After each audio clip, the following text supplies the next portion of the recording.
Hi, my name is Janelynne Galera, anchor for Asia Media International. Welcome back to part 2 of our 3-part series on the book review section. Last time, we met Editor-in-Chief Ella Kelleher. Ella is an LMU grad who majored in English and specialized in multi-ethnic literature. Thank you so much, Ella, for joining us again today, and let's just jump right in. I'm curious to know, what does the book review writing process look like for you? So the book review writing process begins with reading a selected work either sent by a PR company, publishing company, or found by myself, and that tends to take about a week or so. Drafting the review, I follow my own loose template that I constructed and gave to all my newer reviewers. That takes about another week. Inspiration for me comes from other reviewers and famous reviewers that I'm a fan of, whether that's for movie reviews or book reviews. I really like Roger Ebert, Luis George Kitata from the Japan Times, and other magazine reviewers from New York Times and LA Review of Books.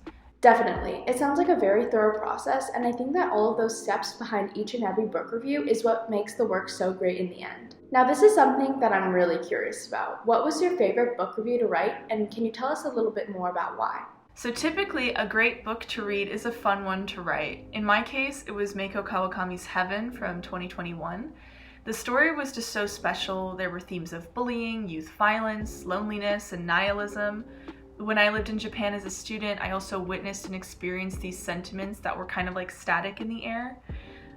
Through writing my review, I felt like I was getting a talented author's equally fantastic book out there for a wider audience to reach. Very nice. And to play devil's advocate, what was your least favorite review to write and why?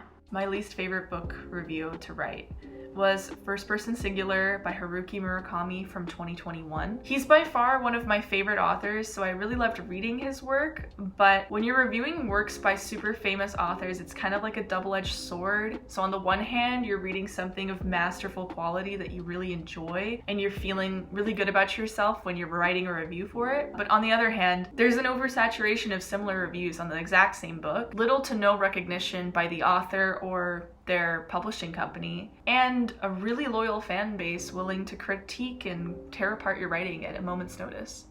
Wow, that's something I never really thought about when people are writing reviews for any matter in general. It's really interesting to highlight because you'd only really know what that's like if you write reviews. So tell us, what's the advantage of having young eyes in this book review section? The advantage of having young eyes in the book review section, I would say, is that young and experienced writers are able to actually put their work and themselves out there at AMI, which not many other publications can do. The AMI reviewers also give a fresh, nuanced, and timely take on each book they write about.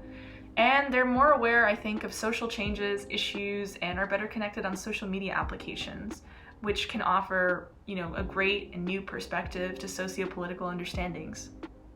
Definitely. I think a younger perspective is very important. Now let's take a closer look at your book review for The Woman in the Purple Skirt by Natsuko Imamura.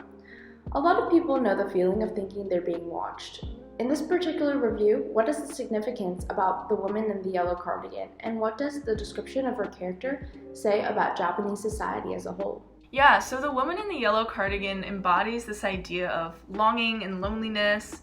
That's like an ever-prevalent theme in contemporary Japanese literature. There's this idea of my life is unsatisfactory, I'd rather live vicariously through another person. So voyeurism and stalking are pretty major problems in modern Japan, and it coincides with the rise of technology usage, unsustainable working hours in the entertainment industry. So the more people are overworked, under-socialized, and overly stimulated by mass media entertainment, the lonelier they become. And that's why we see the emergence of characters like Yellow Cardigan, who act like manifestations of a more widespread and palpable modern dilemma. Right, I really think it's interesting to see how technology has played into certain human behaviors that weren't really prevalent in society before technology came into play.